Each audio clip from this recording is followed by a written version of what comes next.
नमस्कार, 24 के चौकीदार में स्वागत है आपका। मैं हूं आपके साथ अभितोष सिंह और इस वक्त मैं राजस्थान के सीकर में मौजूद हूं, जहां पर किस तरीके से सियासी हलचल बढ़ रही है और पारा लगातार चढ़ रहा है, उसके बारे में चर्चा करेंगे। कुछ लोग हमारे साथ कांग्रेस से जुड़े हुए हैं, कुछ लोग बीजेपी से जुड़े हुए हैं और कुछ ऐसे युवा चेहरे भी हैं जो कुछ बदलाव यहाँ पर चाहते हैं। मैं आता हूँ आपके पास। सबसे पहले कांग्रेस से मैं समझना चाहूंगा, क्या वो मुद्दे हैं जिसको लेकर इस बार कांग्रेस जनता के बीच में जा रही है? सर बताइए पहले। कांग्रेस के जो 5 साल का जो राजस्थान में शासन रहा, उसमें सबसे जो बढ़िया काम हुआ वो चिरंजीवी योजना है। जो आम लोगों को जो बीमार हो जाते थे, घर बिक जाते, जमीनें बिक जाती थी, इसलिए लोगों ने लिए सबसे बेहद और सबसे अच्छा चिरंजीवी योजना थी। और 500 रुपये में राजस्थान सरकार ने सिलेंडर दिया था। जो केंद्र की योजना थी ने उसमें 500 रुपये का जो सिलेंडर था वो 1100 रुपये में हो गया। तो राजस्थान सरकार ने इसको महंगाई को कम करने के लिए 500 रुपये में सिलेंडर देने का काम किया। और अब जो राजस्थान में चुनाव में जो घोषणा पत्र हुआ है उसमें 2 रुपए किलो गोबर, जो अपने पशुओं का गाय का गोबर है वो राजस्थान सरकार खरीदेगी और आम आदमी को 500 रुपए में सिलेंडर मिलेगा। ठीक है, इसका जवाब दीजिए। इसका जवाब आदमी को 500 रुपए में सिलेंडर नहीं दिया जाएगा, केवल गरीब परिवार है। दोनों ही पार्टियों ने ये कहा है कि अपने घोषणा पत्र में कि गरीब परिवारों को किसी ने 400 रुपए में, किसी ने 500 रुपए के अंदर। ये जुमलेबाजी है, धोखा है और जनता के साथ कांग्रेस ने बड़ा धोखा किया है। इसके शासन के अंदर बच्चियों के साथ में बलात्कार खुलेआम से, पुलिस के द्वारा कोई चालान नहीं, और यहाँ के जो विधायक है खुले रूप से हफ्ता वसूली करते थे पुलिस के साथ में। बीजेपी क्या मुद्दे लेके जा रही है? 5 वर्ष पूर्व जब गहलोत जी के नेतृत्व में कांग्रेस की सरकार बनी थी तो उन्होंने अपने चुनाव मैनिफेस्टो में घोषणा की थी कि हम 5 वर्षों में बिजली की दरें नहीं बढ़ाएंगे। 5 वर्षों में उन्होंने 9 बार बिजली की दरें बढ़ाई है। 6 रुपए से 11 रुपए 93 रुपए से बिजली की दरें हो गई है। इसका जवाब ठीक है, मैं आता हूँ सर। इसका जवाब दीजिएगा, इसका जवाब दीजिए। देखिए, ये बिजली की बात कर रहे हैं। बीजेपी के राज में हमारा जो बिजली का घर का बिल था वो तकरीबन 6-7 हजार रुपये आता था। अभी वो हमारा घर का बिजली का बिल आता है 3,000 रुपये, 3200 रुपये, तो आधे से भी कम है। तो अशोक जी गहलोत सरकार ने उसका सबसे बड़ा उदाहरण मैं आपके सामने खड़ा हूँ डिबेट में।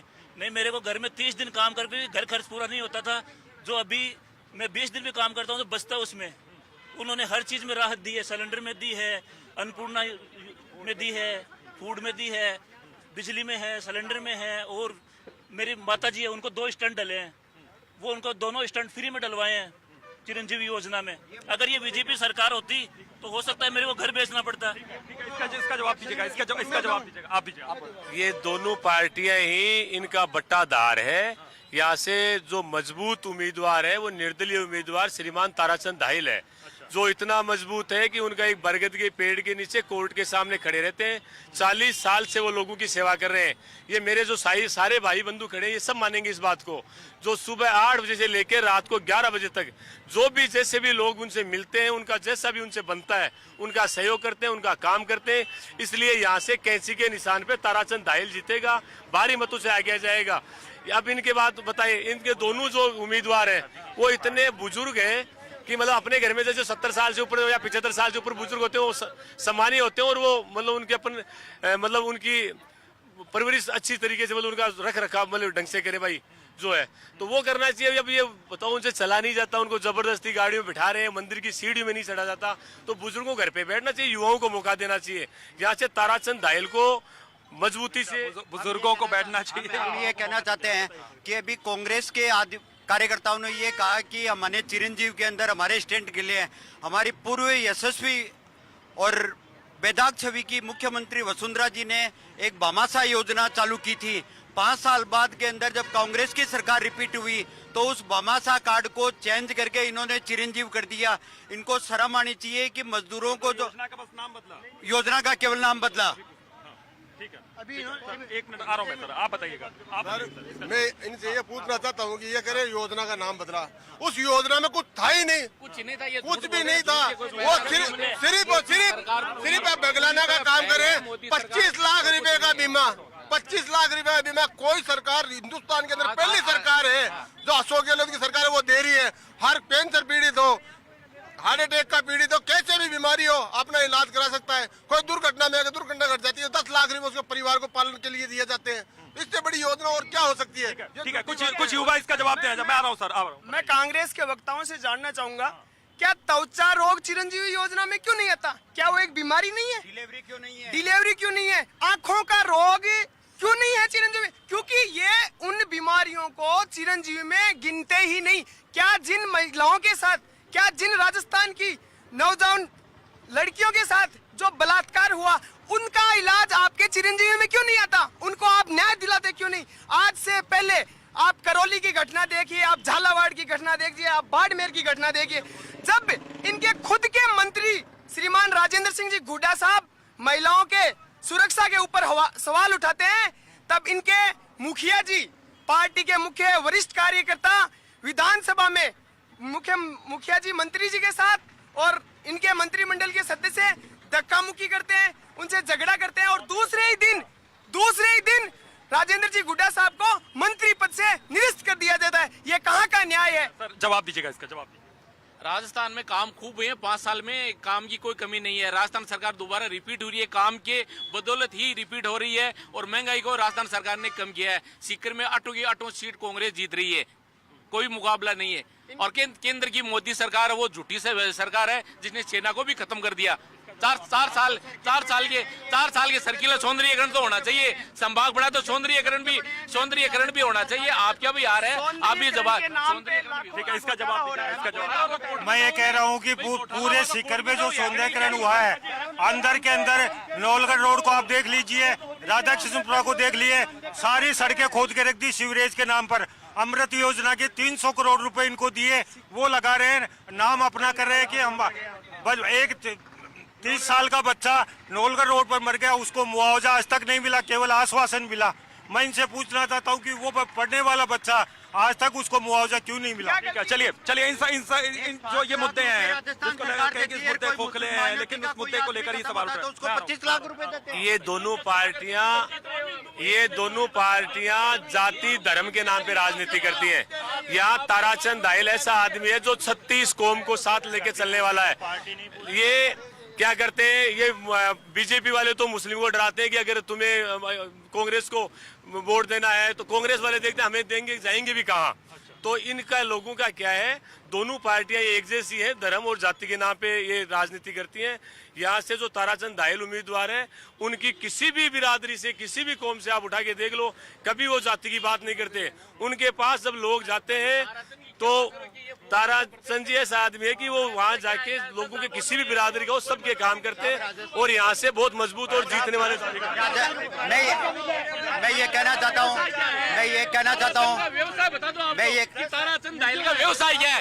ताराचंद दाहिल एक सूदखोर है, सूदखोर का काम करता है। क्या बात करते हो, प्रदेश को क्या फायदा होगा? मैं भी यही रहता हूँ सीकर में ही। ताराचंद, हम आपको ये कहना चाहते हैं कि राजस्थान के अंदर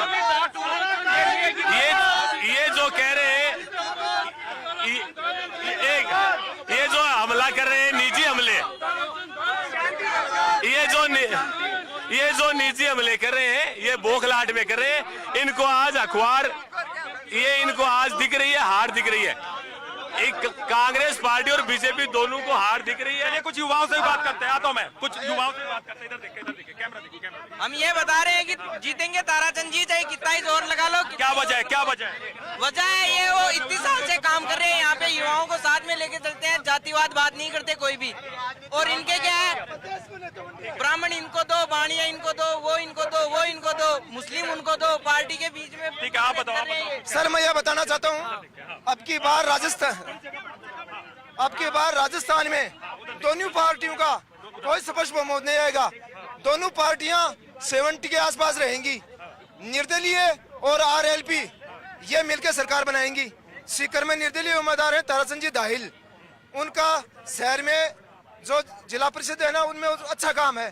पंचायती राज में वो 4-5 बार जीत कर अच्छा काम कर रहे हैं, उनका अच्छा माहौल है। देखो सीकर के अंदर देखो लड़ाई है 2 या 3 नंबर की, 2 नंबर की, 3 नंबर की बीजेपी और ताराचंद जी के बीच में है। राजेंद्र पारीक बहुत प्रथम बहुमत से चुनाव जीत चुके हैं। अब लड़ाई 2 नंबर 3 नंबर की चल रही है, वो ये करते रहे। ताराचंद जी भी बीजेपी के थे, जो इनका निशान कैंची आया है, और बीजेपी से रतन दलदारी है, उनका फूल का निशान है। तो दोनों लड़ाई एक साथ है, 1 नंबर 2 नंबर की लड़ाई चल रही है। नुकसान फिर बीजेपी का ही हो रहा है क्या इससे? दोनों को नुकसान दोनों का हो रहा है। कांग्रेस का सूपड़ा साफ है, मैं मुस्लिम कम्युनिटी से हूँ, सूपड़ा साफ है।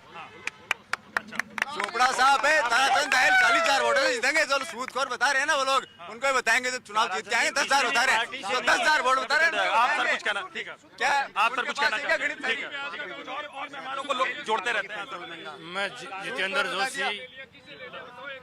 जितेंद्र जोशी ये कहना चाहता हूँ कि यहाँ राजस्थान में सरकार बीजेपी की बन रही है और यहाँ जलदारी जी विजय हो रहे हैं। और क्योंकि यहाँ पेट्रोल महंगा, डीजल महंगा, बिजली महंगी, सब कुछ महंगा दे रहे हैं। ठीक है, हाँ बताओ। देखिए, आज राजस्थान का युवा है, युवा के साथ जो पिछले 4.5 साल से लगातार जो प्रदेश की सरकार ने, प्रदेश के मुखिया जी ने जो अत्याचार किया है, चाहे महिलाओं के साथ हो, छात्र वर्ग के साथ हो, 1 नहीं 2 नहीं 3 नहीं 17 पेपर लीक होते हैं। उन पेपरों का कोई परिणाम नहीं आता, उन पेपरों की भर्तियां रद्द हो जाती है। शर्म आनी चाहिए। आज का युवा राष्ट्र हित में राष्ट्रवाद को और राष्ट्र सर्वोपरि की धारणा को ध्यान में रखकर 100% मत। थोड़ा बड़े बुजुर्गों का भी सुन लें यहाँ पर। काका कुछ कहना चाहते हैं आप? हम कांग्रेस को वोट जिताएंगे। वजह बताइए। क्यों देंगे कांग्रेस को वोट? कांग्रेस को हमारा गहलोत बहुत काम करता है। अच्छा, ये सुन के कांग्रेसी देखिए भाई लोग यहाँ पर खुश हो गए। चलिए देखो, हाँ, बीजेपी उधर देखिए। बीजेपी को भगाएंगे, कांग्रेस को जिताएंगे। मुख्यमंत्री कौन रहेगा? जबरदस्ती नहीं रहेगा।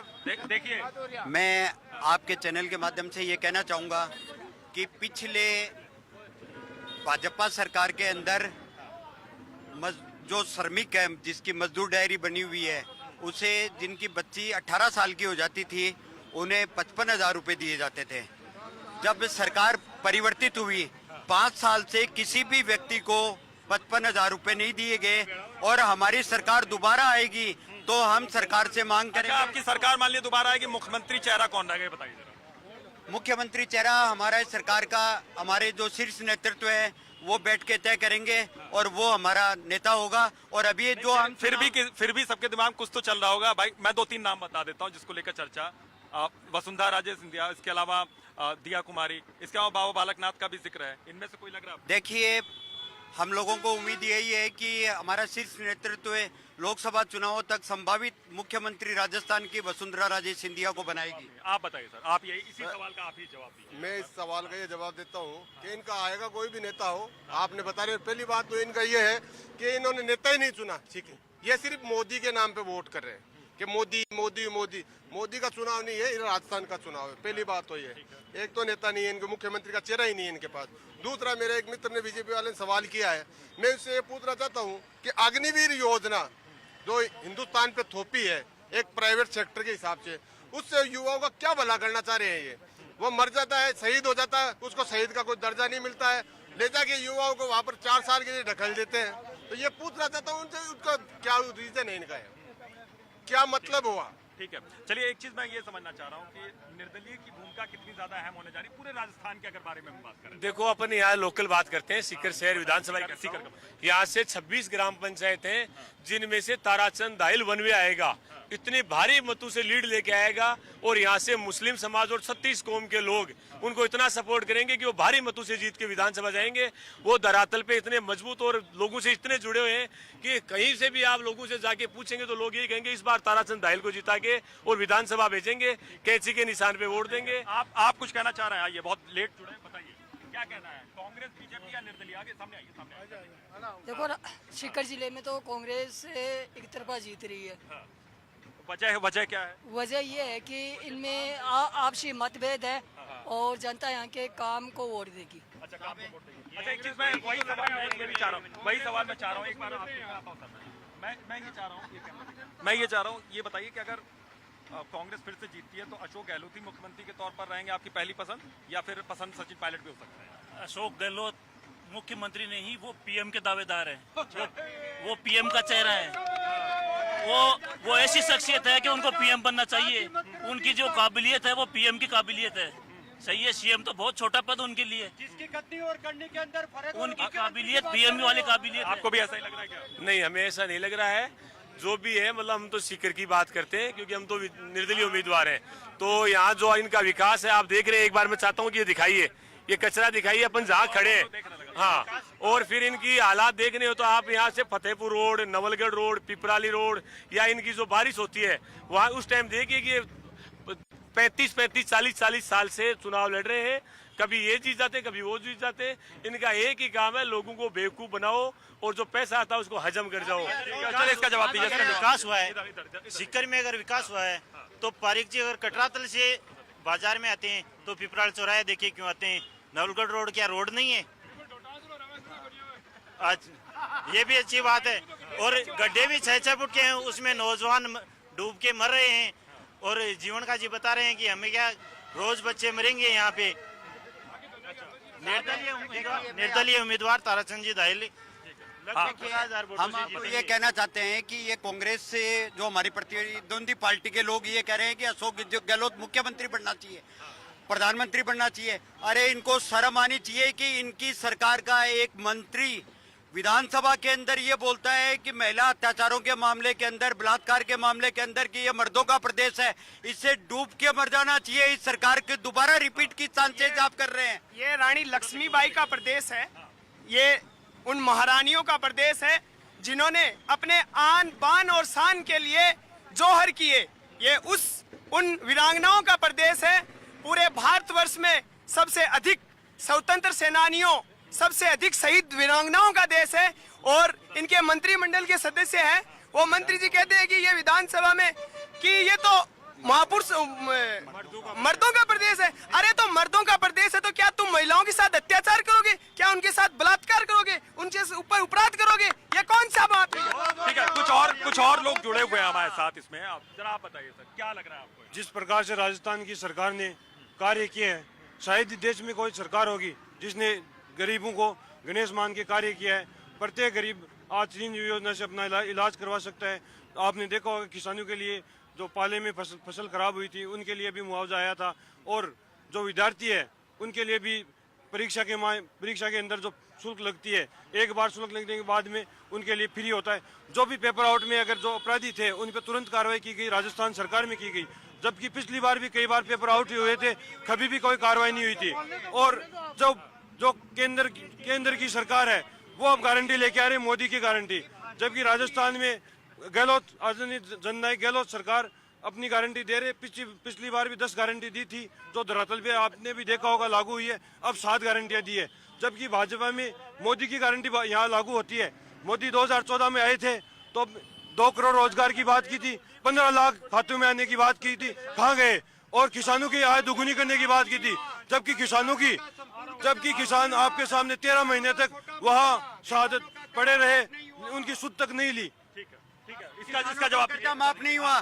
किसानों को ये कहा गया था राहुल गांधी ने आके कि हम 10 दिन के अंदर कर्जा माफ कर देंगे, किसानों का कोई कर्जा माफ नहीं हुआ। आज भी किसान रो रहे हैं। और हमारी सरकार ये कह रही है कि राजस्थान के अंदर सरकार आएगी तो हम ये जो किसान निधि खर्च में पैसा दे रहे हैं ये 12,000 रुपए करेंगे सालाना, और किसानों का कर्जा भी माफ करेंगे। तो कांग्रेस से कथनी और करनी के अंदर फर्क है। अरे आप लोग 10,000 रुपए का झांसा दे रहे हो, आपकी सरकार आएगी तब दोगे ना। आप कथनी करनी में फर्क है, कथनी करनी राजस्थान में 13,000 करोड़ का लोन माफ हुआ है सहकारी बैंक का। ये जो बता रहे हैं ना लोन माफ नहीं है, वो केंद्र सरकार का है, केंद्र से करवाओ आप। राजस्थान में काम खूब हुआ है। सीकर का सांसद सुबेनंद सरस्वती है ने वो पिपराली में एक गोचर भूमि पर अवैध कब्जा करके और अपना मकान बनाकर आश्रम चला रहा है। उसका भी निकलता नहीं है। 5 साल में क्या काम किया है बाबा जी ने, वो बताओ आप। तो ठीक है, 5 साल में क्या काम किया वो भी जान लेते हैं यहाँ पर। हाँ बताइए। मैं कह रहा था सर, इनके विधायक और मंत्री आपस में कहते हैं कि मैं बड़ा, मैं सीकर हूँ। कोई कहता है कि नहीं तू सीकर नहीं है। ये आपस में ऐसे लड़ते हैं जैसे छोटे बच्चे लड़ते हैं कि मैं बड़ा हूँ, मेरे नीचे सीकर है। ये तो इनके विधायक और ये है, इन दोनों पार्टियों का सुपड़ा साफ करके यहाँ से असल मुद्दों पे बात नहीं हो रही है। नहीं, असल मुद्दों पे बात नहीं करते, बात नहीं हो रही है। ये खाली बरगला के लोगों को धर्म जाति में बांट के और वोट बटोर के, और यहाँ 4.5 साल ये कहाँ थे? इनसे पूछो, इनके विधायक। इलेक्शन टाइम तो दिख रहे होंगे, इलेक्शन टाइम तो दिख रहे होंगे। हाँ, पता नहीं क्या खा के क्या करके आते हैं। इलेक्शन के टाइम एकदम टनाटन मिलते हैं। बाकी साहब की तबीयत नरम रहती है। आप कभी 4.5 साल में आपको कहीं भी विधायक साहब नहीं दिखेंगे। दोनों पार्टी 4.5 साल। आप बताइए। बीमार थे 4.5 साल। बीमार थे पारिक जी 4.5 साल। अभी आए हैं नहीं। हाँ बताइए। देखो ये जो बात करे 4.5 साल में पारिक जी कहाँ थे? पारिक जी सीकर के कांग्रेस कार्यकर्ताओं के बीच में थे, सीकर की जनता के बीच में थे। कोरोना काल था, जिस टाइम पे वो शायद बुजुर्ग होने के नाते नहीं आए थे। बाकी राजेंद्र पारिक के जो विकास है वो आपके सामने दिख रहा है। जो जमुनालाल जी स्वतंत्रता सेनानी थे वो जमीन में रह गए थे, उसके बाद में आज सीकर के अंदर बीच में है। और आज ये बुजुर्ग जिसको बता रहे हैं वो इनसे तेज दौड़ सकता है। कोई के अंदर है तो दौड़ के देख लो। ये आप अभी जुड़े हैं, बताइए। जमनालाल बजाज का पैसे कहाँ से आए? पैसे कहाँ से आए? सीकर के लिए अमृत योजना में पैसे आए थे। अमृत योजना मैंने पता मेरे पास सीकर नगर परिषद एजेंसी बुलाई थी। सीकर नगर परिषद एजेंसी बुलाई थी। सीकर नगर परिषद एजेंसी लगाई है। सीकर नगर परिषद एजेंसी लगाई है। सीकर आगे मस्जिद। ठीक है, यहाँ पर देखिए, यहाँ पर कई मुद्दे हैं। मेरे साथ कांग्रेस के लोग ये कह रहे हैं कि अभी वो ज्यादा तेज दौड़ सकते हैं। ये हम मानते हैं क्योंकि ये चुनाव का टाइम है, इस टाइम ज्यादा दौड़ सकते हैं। पर जब टाइम जनता के बीच में जाके उनकी सेवा करने का था ना, उस टाइम नहीं दौड़ रहे थे। अभी दौड़ रहे हैं क्योंकि अभी उनको वोट चाहिए, इसलिए तेज दौड़ रहे हैं। 4.5 साल दौड़ते ना तो आज दौड़ने की जरूरत नहीं पड़ती। दौड़ रहे हैं, 40,000 से वोट जीत रहे हैं। राजेंद्र जी पारिक 40,000 से चुनाव जीत रहे हैं। कांग्रेस फिर से आज सीकर को शिक्षा नगरी है। यहाँ देश के 2 लाख बच्चे रह रहे हैं, 2 लाख बच्चे रह रहे हैं। ये किसकी देन है? चलिए बताइए जवाब। ये देखिए, ये जो बात हो रही है शिक्षा नगरी जो बनने की शुरुआत, शिक्षा नगरी, मेरी बात सुनिए भाई साहब, शिक्षा नगरी जो बनने की शुरुआत हुई वो सीएलसी के सरवण जी चौधरी ने की है। सरवण जी चौधरी फतेहपुर से प्रत्याशी है कांग्रेस के, आप ये चीज देख रहे हैं। दूसरी बात, इन्होंने सांसद जी के कार्यों की बात की। मैं आपको बता देना चाहता हूँ, सीकर नहीं पूरे राजस्थान प्रदेश में जितनी भी सड़क योजनाओं का काम हुआ है वो प्रधानमंत्री सड़क योजना के अंतर्गत हुए। वो प्रधानमंत्री के द्वारा जो फंड आता है, सेंटर का फंड है, कोई राजस्थान में कोई सड़क नहीं। सर ये कांग्रेस के साथी कह रहे थे कि राजेंद्र पारिक जी यहाँ शहर के बीच में ही थे। नवलगढ़ रोड पे बरसात के समय गड्ढे में पानी में डूब के लड़का मर गया था। एक दिन पूरा शहर बंद रहा, ना राजेंद्र पारिक दिखाई दिया ना सभापति दिखाई दिया। हॉस्पिटल में कांग्रेस का कोई भी नेता उस परिवार को सांत्वना देना नहीं है, ना उसको मुआवजा दिया। और वो लड़का शिक्षा नगरी है, कई हजारों बच्चे वहाँ आते हैं। आज भी वो रोड वैसी की वैसी पड़ी है, आज भी रोड वैसी की वैसी खुदी पड़ी है, उसका कोई सॉल्यूशन नहीं है। इसका कांग्रेस जवाब दीजिए। अभी काम चल रहा है, सड़क बन गई है, 80% काम हो गया नवलगढ़ रोड का और सड़क बन गया है। घटना कहीं भी हो सकती है, घटना है वो बच्चा कहीं भी खत्म हो सकता है। घटना सड़कें बन गई क्या? सड़कें बन गई क्या? सड़कें बन गई है? कांग्रेस कह रही सड़कें बिल्कुल नहीं बन रही है सड़कें। जहाँ पे सीवरेज का काम हो चुका है वहाँ पे भी सड़कें अभी तक नहीं बन पाई है। आज 2-2 साल हो गए हैं, केवल पूरा सीकर खुदा हुआ पड़ा है, पूरा सीकर। सीकर में सड़कें बनती है, माना कि सड़कें बनती है, लेकिन सड़क बनने के बाद पता चलता है कि इसमें पाइपलाइन नहीं डाली। फिर सड़क को तोड़ते हैं, फिर वापस उसको बनाते हैं, वापस फिर उसमें बिजली की लाइन डालते हैं, वापस तोड़ते हैं, ये काम करते हैं। ये ठीक है, आरोप गंभीर। ये दोनों पार्टियां ये कहती हैं कि ये क्या करते हैं, परिवारवाद की पार्टियां हैं। 35 साल से 40 साल से तो आप जीत रहे हैं। कोई पैसे के दम पे जीत रहा है तो कोई अपने पावर से जीत रहा है कि भाई मेरे को नहीं दोगे तो मैं कांग्रेस को यहाँ से निपट जाएगी। फिर इनके बेटे तैयार हैं, फिर इनके पोते तैयार हैं। युवाओं को इनको मौका किसी को नहीं देने की पार्टियां कहती है कि 60 साल वाले परिवारवाद हावी है, मतलब परिवारवाद हावी। आप बताओ 76 साल के, हर अखबार में इनकी उम्र, या आप फॉर्म निकाल के देख लो, इनकी दोनों की उम्र हमारे जो यहाँ से कांग्रेस और बीजेपी 76 साल की इनकी उम्र दिखा रखी है। क्या बुजुर्ग आदमी को कहाँ लेके जाओगे? उनको जब मंदिर में चढ़ते हैं तो पीछे से धक्का लगा के और उनको मंदिर में ले जाना पड़ा। आप ऐसे उम्मीदवार को जिताओ जो 6 फुट का ताराचंद धाइल ऐसे। अभी सर सीकर को संभाग बना दिया है। सीकर अभी विकास करेगा, शहर से बाहर निकलेगा, तो सीकर को एक नई सोच नए की जरूरत है। बताइए जल्दी जल्दी कमेंट। सीकर में काम खूब हुई है। सीकर में जैसे यूनिवर्सिटी बन गई, सीकर में मेडिकल कॉलेज बन गया, सीकर में ये सब हाँ बीजेपी का ही है, सब कुछ बीजेपी का ही है। फटाफट फटाफट बताइए। केवल अमृत जल योजना का पैसा, केवल अमृत जल योजना का पैसा नगर परिषद यूथ में दे रही है।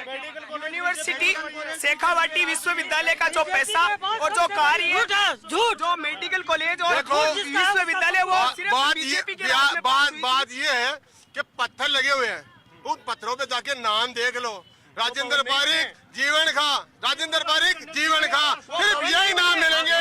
ठीक है। यहाँ पर देखिए सियासी हलचल के बीच में आरोप प्रत्यारोप का दौर जारी है, लेकिन लगातार ये भी कहा जाए कि निर्दलीय उम्मीदवार हैं, वो कद्दावर हैं और वो जीत भी सकते हैं यहाँ पर। आज 24 के नाम से नमस्कार, देखते रहिए इंडिया डेली लाइव।